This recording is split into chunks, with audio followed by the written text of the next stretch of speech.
Hello everyone, my name is Rob Cumming and I'm happy you've joined us today. I'd like to introduce Reverend Ryan from...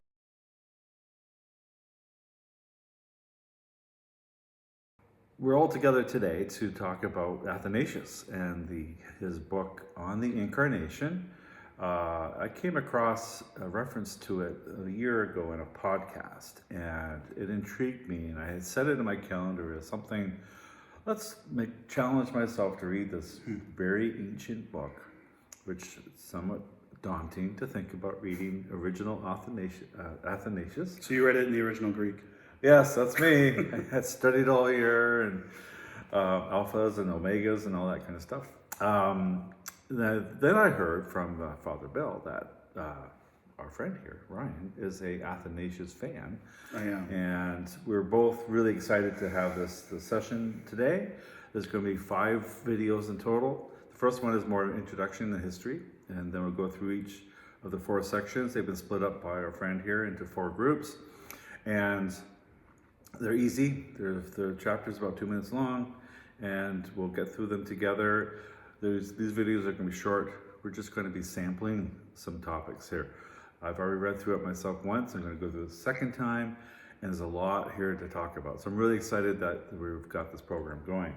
So, Ryan, who is Athanasius? What was the context in which this was written? Why did he write this book? And who is it Macarius or? Macarius is the person he's writing to. Yes. So on the Incarnation of the Word is actually the second part of a 2-part book or kind of writing, treatise, if you will. Athanasius wrote to Macarius. The scholar's kind of best guess is either this is a pre-Nicene Creed, pre-Nicene Council, or kind of shortly after, because of reasons I will get into at another point in time. And so Athanasius, much like Paul and other theologians before him, sets out, I think a great parallel is Luke, in what we have in Luke Acts. It's essentially one work split into 2 parts.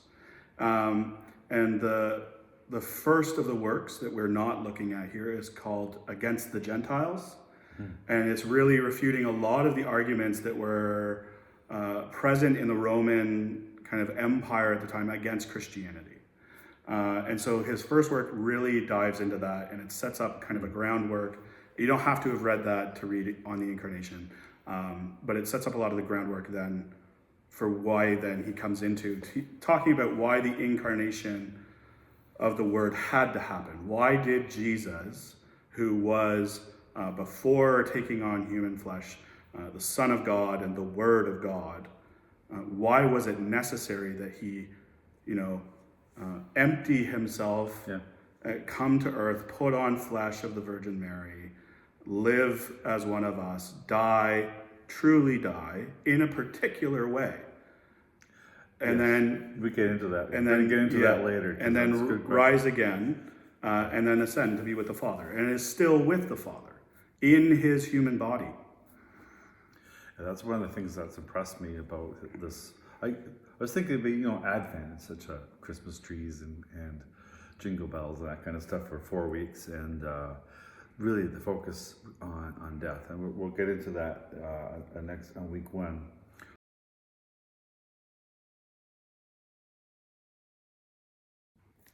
I just realized I probably didn't say much about who Athanasius was. No, you Sorry, didn't. guys. Let's So Athanasius is, having said all that, and then I'll get to the Epicureans.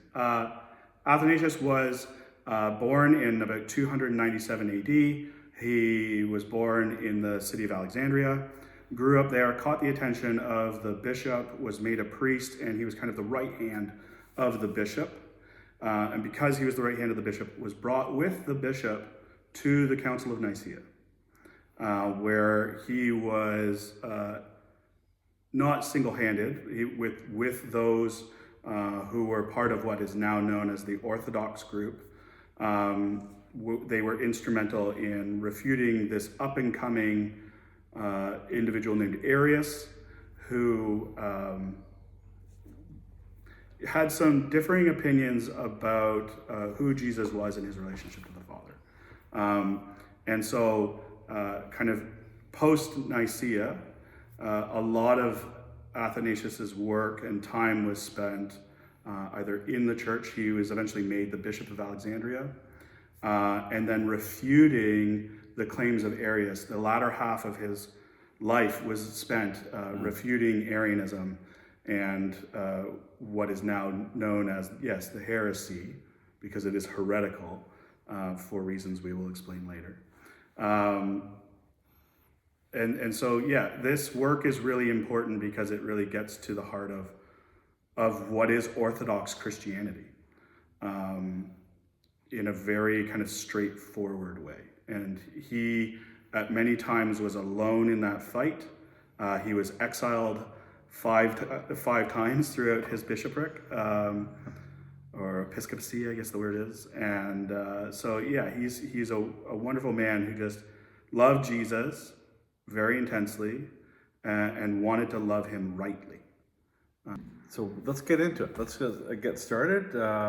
This is the day 0 of Advent that we're recording this on, the eve of Advent, I suppose. It's a Saturday. And this coming week reads chapters 1 through 15.